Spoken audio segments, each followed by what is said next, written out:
Hello, everybody, and welcome back to the Fantasy Aussie Rules Show, brought to you all by GameDay Squad. I'm here and joined by my good friend and co-host in Cal to chop up the round that just was and now preview into the round that is going to be. Cal, how are you going in this fine morning? And are you ready to talk some fantasy footy? Yeah, mate, I'm always ready to talk fantasy footy. I'm glad we're back talking about Aussie rules because, as you know, we were at Magic Round all weekend up here in Brisbane for the Rugby League. And it was good fun. We had a lot of fun, met a lot of great people, but it's not quite the same as Aussie rules. So I'm glad we're back talking about what we're most familiar with. And I'm keen to let you know how it went because it was a bit of an interesting week this weekend, mainly because everyone seemed to go absolutely off. So, yeah, I'm keen to get into that. They did. Well, coming up on this episode, I'm going to talk about a highlight player who is flying under everybody's radars. Cal, what's in your agenda today? My matchup matrix has been broken. See, I can't even spit it out. My computer couldn't even comprehend what it was trying to do, and I'm going to tell you exactly what it is that has got me rattled this morning. Oh, I can't wait to get into that. But let me give you a second to collect yourself, to regather. Let's talk about the Zeus Cannons this week. Now, I did beat you. I'm back into my winning form, but I don't know if winning's the way to put it because 2,972 fantasy points for the season.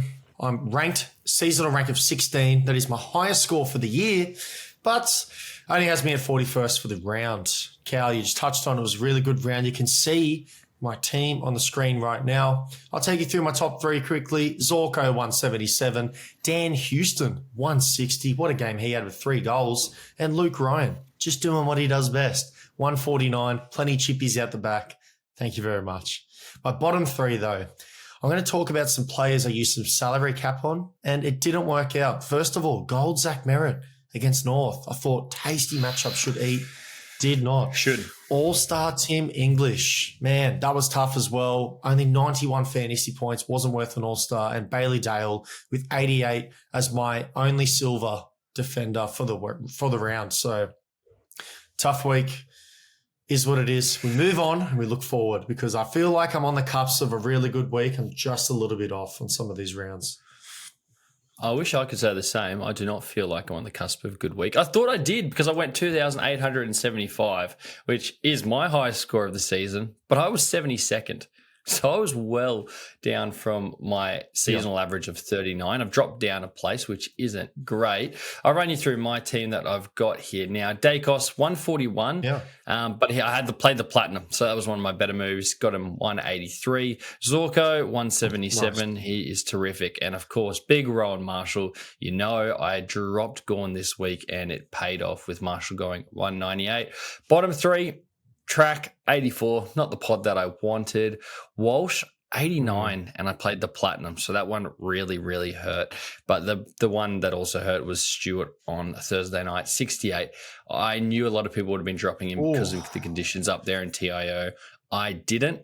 I needed to play a few pods. He was one of them. It did not work out. So there's my the wrap up of my round. It would have been good to have sat down and watched a few more of the games because the boys were just going off. But yeah, unfortunately, the game I did get to see the most of was that Stewart performance. I think him and Flanders.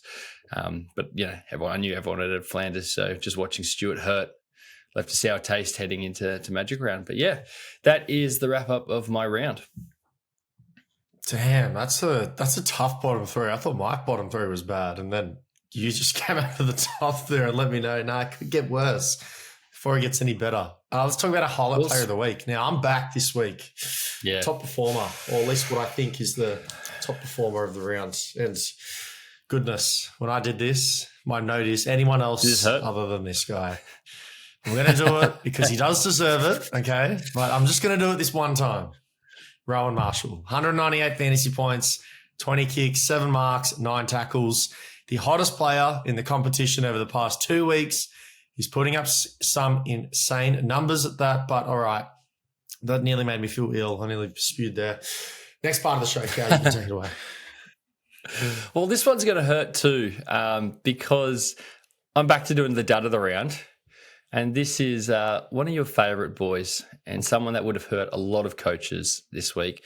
Zachy Merritt, 87 points, gets my dud of the round. His first score below 100. So, he has not been anywhere close to this all season. He's been terrific. But like you said in your intro, he had a fantastic matchup against North. So he got 87. This was despite even kicking a goal. So the problem was he just only had 4 other kicks all day and only had 1 mark. So he just wasn't his usual self. Of course, Essendon didn't need him. But sorry, Zachy, you are this week's dud of the round. Fair enough. He's had such a killer year, just playing so good. And then he's just sort of trending in that wrong direction at the moment. I'm interested to see how many people moving forward are going to continue to either use salary cap on Zachy Merritt or even just have them in their starting squads. But Cal, I picked my little bonus one this week, and I'm going to call it the round that keeps on giving. Now, this is just a general one to the AFL and its fantasy community. It was a plentiful over the weekend. Points galore, as some would say. So some of the premium option players were going bananas. It led to the highest scoring round ever in our classic and champion competitions. Now, noted that we did make some changes over the off-season. There are 4 additional position slots that you can score from at least, but this wasn't even close, Cal. When I'm talking we've broken the record, I'm talking about a couple hundred points here. At least 500 in the Classic. I think about 600 or 700 in the Champion. But I want to shout out Hughes Heroes for scoring 3,409 points in our Classic comp. And then let's talk about our Champion, Relton's Rockets. 4,202 fantasy points. That is absolutely legendary week and a legendary performance. Well done, coaches. Hats off to you. Yeah, fantastic. I woke up. I didn't believe the score of 3,400 in the Classic, but I went and I checked it. And yes, absolutely. They just nailed every single pick and they deserve that first spot. And of course, the cash prize that comes with it. Speaking of big scores, Tom, my award this week, I'm calling it the Aging Like a Fine Wine. And we are big fans of fine wines and we're big fans of this bloke as well. Zorko continues to just be outrageous this season and continues to be a shock candidate for the highest scoring player in all of GDS. So he broke our scoring record a couple of weeks ago with 218, but he's averaging 140 right now. Let me put that in perspective.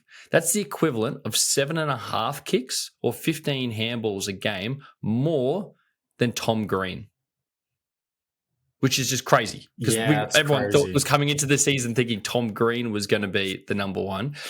Zorko obviously being a forward. But at 35, I tell you what, he's going to pose a dilemma to coaches because we're a dynasty platform. Do you trust him in future years? But with multi-comps coming in just a couple of weeks' time, you've got to be playing this guy in every competition. So what do you do? It's a bit of a dilemma. I'm keen to see if people are willing to empty the wallet on him. Yeah, wow. There you go. Zorko, he's aging like a fine wine. My goodness. Who thought? Who would have thought? Fantastic. Well, all right, let's move on to our transfer market targets for round 11. Cal, do you want to take it away this week? Yeah, I can. As you know, I spent a lot of Magic Round sitting trying to get my hands on a bronze Zach Fisher and was not successful at all. I was trying to get friends and family that had signed up to GDS, trying to see if they'd had a spare bronze that I could trade. Nothing was working. So I need to go and find him this week because 135 average over the last 3 weeks is insane. And with that Sheasel role, he's just getting 30 touches easily. He's waking up and getting them. So my question is for you. I've got a list of players here. And I'm going to tell you that you're going to be, I want you to put your hat on, right? Here's the scenario. You've only got one of all these players and they're all silvers. Yep. And I'm going to ask you, would you trade this player for Zach Fisher? Knowing we're a dynasty platform, I want to hear yeses and nos. Starting off, you ready? You clear on the rules? Clear on the rules. Beautiful. First up, would you trade away a silver Tim Kelly, currently averaging 102 points, for Zach Fisher? Yes. Elliot Yo, 103, down back. Yes. Lockie Neal. I should be saying no as well. I should be throwing you off here. Yes. You're helping our audience, mate. The coaches that come for your expert advice every week. Feels like I'm Don't worry about helping me. you. Don't worry about me. Lockie Neal. Would you trade away your Lockie Neal card for a bronze Zach Fisher? Remember, this isn't bronze for bronze. I'm talking silver for bronze. You said silver for silver. Okay, silver for bronze, but I'd still do it for all of them. And yes again for Neil. Would you trade your Tim Taranto silver right now for a bronze Fisher? No, I don't think. I think that's the line. Tim Taranto's got some really good years ahead. That is the line. I've been trying to build you up here. I started off with some of the averages 102, 103. Tim Taranto currently 112, obviously a dynasty asset. So I'm going to assume these next two is a firm no as well. Lockie Whitfield. Go on. Yeah. Not well. Nah. Yeah. No thanks. And Isaac Heaney was my final one. We're going to see if you were just being silly and just trying to gas it up all the way. So there you go. That's about the line. So I probably would agree. I'd have a hard time getting rid of a Lockie Neal. If I had a duplicate, then yeah, make it a bit easier. But Fisher, I tell you what, he's in some fine form. So I need to get my hands on him. That sounds like the sort of card I've got to be giving up to get my hands on him. So that is my transfer market segment this week, Tom. There you go. All righty, well, let me get into mine. I don't have someone. Well, normally I'll come on to here, I'll be like, here we go. This is my must stand out, must grab player this week. Nothing jumped out to me, but I had a look at, the competition, what's going on.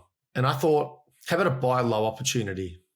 Multicomp's coming out within the next 3 weeks, which I'm super excited about to be setting some new squads. It's going to be live in the platform next week, hopefully. Straight earlier week. Oh, goodness. This time next week. I thought this, Cal. I thought, why don't you go get yourself some Team English cards to roll out? And it is no secret, English has not been playing to the standard that some people expected. But if you have given up, I wouldn't be so quick. Firstly, he's the second youngest ruck. I did a rucks rankings in the preseason. Out of my top 5, the second youngest, only to Kieran Briggs. He has so many amazing years left. I think, Cal, we spoke about it at Gather Round with Hef, and we were saying that rucks, they age like dog years. As a dynasty platform, if there is ever a buy low opportunity for a premium player, I think you need to take it. And that if for whatever reason some people are starting to, maybe let's get rid of my Tim Englishes, I think I'd be snapping them up, using him for the multi-comps. Well, let me tell you something here. First of all, I think you're just trying to flog all your Tim Englishes that you've been hoarding over the last 2 years. But also, B, I don't think you'd ever sell a Tim English card. I think you're trying to collect the whole set. So I want to tell you this. Multi-comps is coming in. We just said it's a week away. But the market is still not pricing it in because the silver is $9.50, the gold is $5, and the platinum is $4.50 for Tim English. You can get a Tim English right now, staring at him for $4.50. There's a card you can play in the champion and the challenger competition, and sometimes we've even rolled them out in the classic. So I'm all for that, Tom. That's a great little pick, and I might go shopping when we get off this call. Thank you. I'm glad to hear. Well, Cal, I'm going to need you to zone in here. I need you to lock in because we are now up to your matchup matrix for the upcoming round. Now, you said that there was a bit of a glitch in the system, as some would say, with the matrix. Big time. As you heard, I couldn't even get my words out. I didn't even know what I was trying to say. I've been staring at numbers, and the truth is I do not have an answer to the question I posed to the matrix this morning. So I reckon this is going to be one that you need to tune in on Thursday night for our live stream to see exactly what I decide on. This week I want to talk about one matchup and one matchup only. Max Gawn versus Rowan Marshall. Max Gorn, the guy I've been saying who's been the best ruck all season, I thought he was going to finish as number one versus the guy who currently is number one.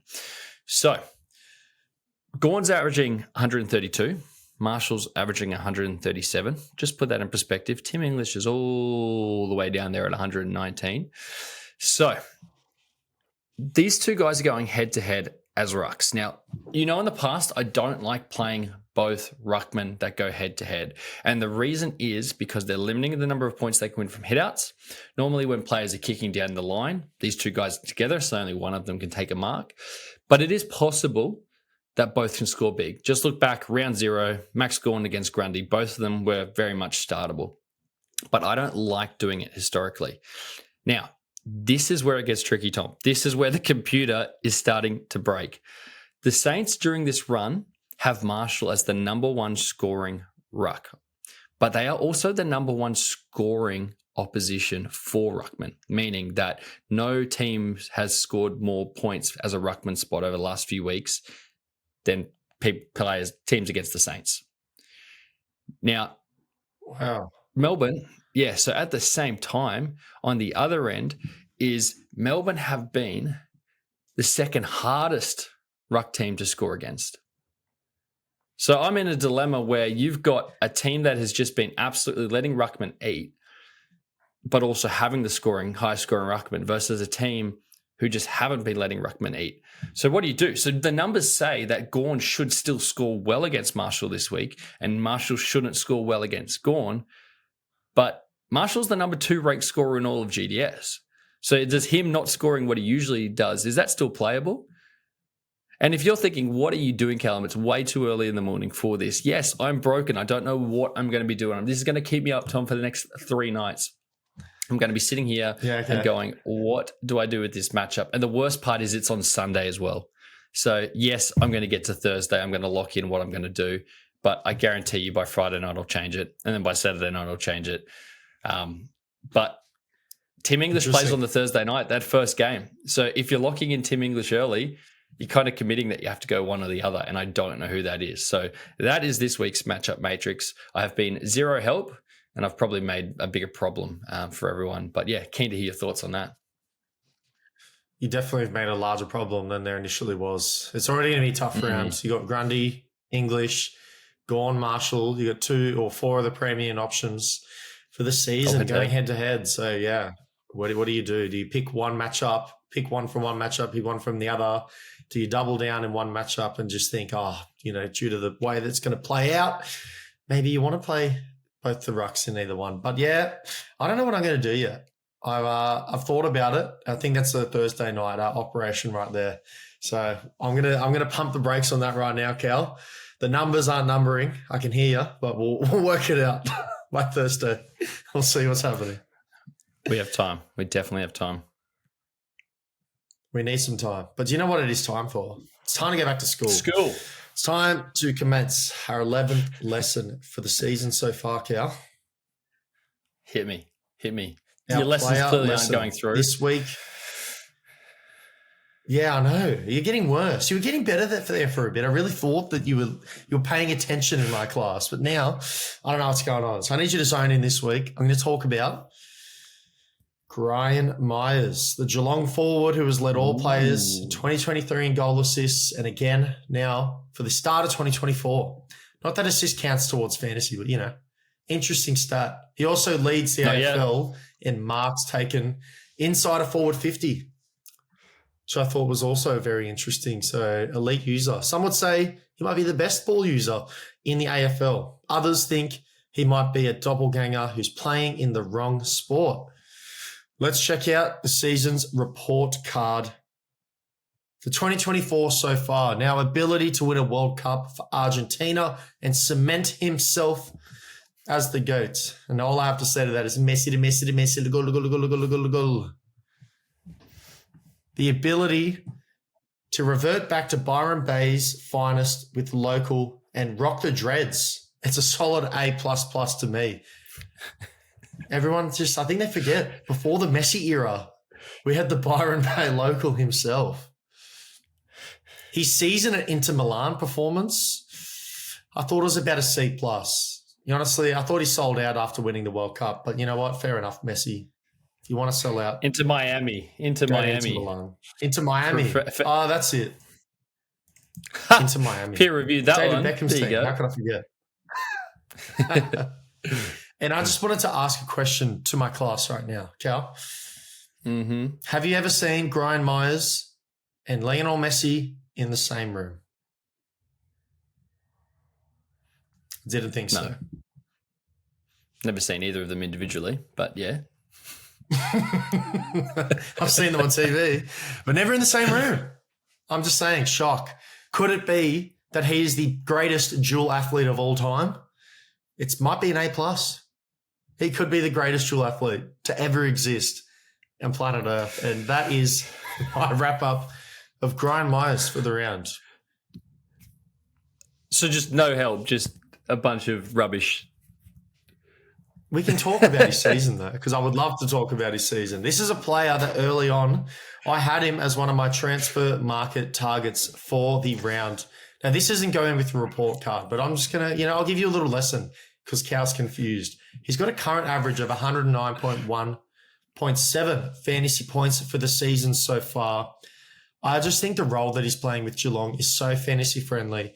He's one of those players currently in my forward line that when I'm setting my best 7 in GameDay Squad, he's pretty much always being locked in as one of those players. I think it starts with Zorko.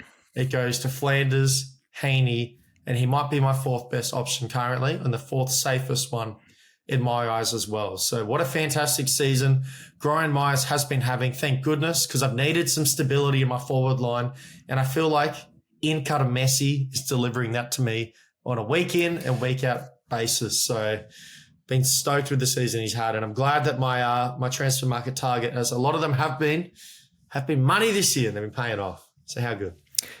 You're gassing yourself up too much here. What I really like about him is his floor. So his lowest score was round 1, and then outside of that, he's only dropped below 100 twice, and both those scores were in the 90s. So he's just been super consistent, getting that 100 plus week in, week out, which is what you want from a forward. And then he obviously has that ability to go big. His highest score on the weekend, of course, 131. Tough matchup this week against the Giants, though. Giants historically do not let mids score very well against them. But when they go forward, it's good he doesn't play in the midfield. They do concede points to a lot of non-key forwards. So when he is playing up on half flank, right, it is a favourable role for him. But if he does push up the ground, it's not going to be favourable. So he is obviously a forward in GDS, but it's the role he's looking at because he's not getting 30 touches a game playing in the forward pocket. He is pushing up the ground. So, yeah, I'm keen to see how he goes. Should be a good game between the two. The Giants obviously in a bit of a slump at the moment, giving up a bit more points than they were at the start of the year. Not sure this is the game to bounce back, though. So I'd still be starting him with confidence, but there is that question mark I'll throw out for you. Matchup matrix. Really? Oh, I can't even pronounce it. Matchup matrix. I'm done. It's I tell you what, I've spent too much time around. I've spent too much time around rugby league fans this weekend. Fair enough. Goodness, little jab there. Great. But Miers, I don't know. I just think matchup, GWS, they play one of the fastest style of games currently in the AFL, and as a mid-forward, someone is kind of going to come up the ground, and I hear you with the mid-points, but he's not running with those midfielders that are going to lock him up like Tommy Green. I think the speed is a myth. Yeah, I think the speed is a myth. Across the ground, 6th. The Giants are in stopping oppositions from getting fantasy points.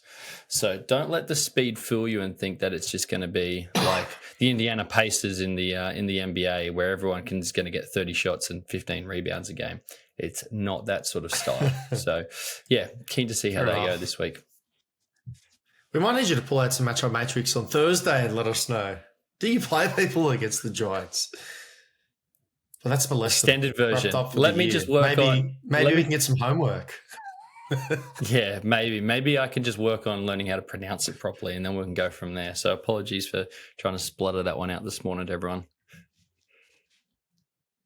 That's a good idea, Cal. But that's going to wrap us up for another episode of GameDay Squad's Aussie Rules Show for round 11. The season's going really quick. Cal, I think we're both wanting a bounce back for this week, and where that's going to start, not only just here, but that's going to start on Thursday night. We're going to have a live stream. We're going to show you our squads. We're going to answer some questions heading into the next round. So make sure you attend that. We're going to give away some player packs, some player cards, and all of our advice to get your game day ready for the round that's about to come. So, Cal, I think that'll do us for this week. We'll catch all your legends in the next one. Peace out.